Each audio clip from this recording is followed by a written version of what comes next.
খবর 24 সাথে আপনাকে স্বাগত। নতুন নতুন খবর জানার জন্য আমাদের চ্যানেলে চোখ রাখুন।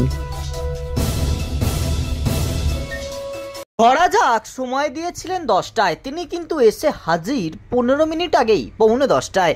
শাসক থেকে বিরোধী শিবির রাজনীতির পাড়ায় কান পাতলেই শোনা যায় তার সময়ানুবর্তিতার কথা। তৃণমূলের সকলেই তো এক ডাকে বলেছেন, কথা দিয়ে কথা রাখতে জানেন দলের সুপ্রিমো।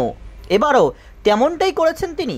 সেই কারণেই সম্প্রতি নিজেই ডিসেম্বরের ডেডলাইনের কথা বলে ডিসেম্বরের শেষ হওয়ার আগে 15 দিন আগেই করে দিয়েছেন বড় ঘোষণা। প্রথম কিস্তিতে 12 লক্ষ যোগ্য প্রাপকরা পাচ্ছেন 60,000 টাকা। আবাসের টাকা দেওয়ার কথা ঘোষণা করতেই মুখ্যমন্ত্রী মমতা বন্দ্যোপাধ্যায়ের প্রশংসায় পঞ্চমুখ কুণাল ঘোষের মতো তৃণমূলের প্রথম সারির সব নেতা।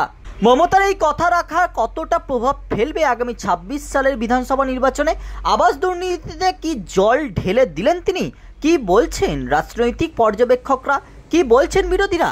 হিসাব চেয়েছে কেন্দ্র। খোঁচা আর কটাক্ষ বানে নতুন করে শান দিচ্ছেন দিলীপ ঘোষ, সুকান্ত মজুমদার, শুভেন্দু অধিকারীর মতো নেতারা।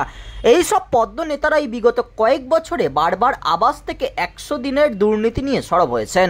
জল গড়িয়েছে দিল্লিতেও। দুর্নীতির গন্ধ পেতেই চাওয়া হয়েছে হিসাব, আটকে গিয়েছে বরাদ্দ। এখন তৃণমূলের আত্মনির্ভরতা দেখেও যে তারা একেবারে চুপ এমনটা নয়। প্রায় 700 দিনের মাথায় বিধানসভা ভোট বাংলায়, মেরে কেটে হাতে আর 1.5 বছর।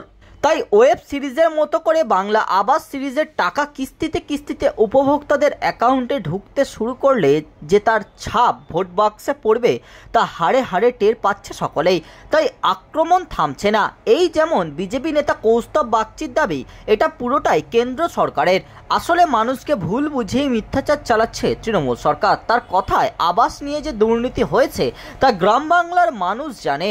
বিত্তবান সব তৃণমূল নেতারা বাড়ি বাগিয়েছেন, কাটমারির অভিযোগ তো রয়েছে। তবে কেন্দ্রের সঙ্গে রাজ্য সরকারের লেনদেনের রাস্তা খোলা আছে বলেই মমতা আজকে এই টাকা দিতে পারছেন। এই টাকা আসলে কেন্দ্রীয় সরকারের টাকা। কেন্দ্র টাকা না দিলে বাংলার মানুষের মুখে অন্ন তুলে দেওয়ার ক্ষমতাও নেই মমতার। ব্যুরো রিপোর্ট, খবর 24/7।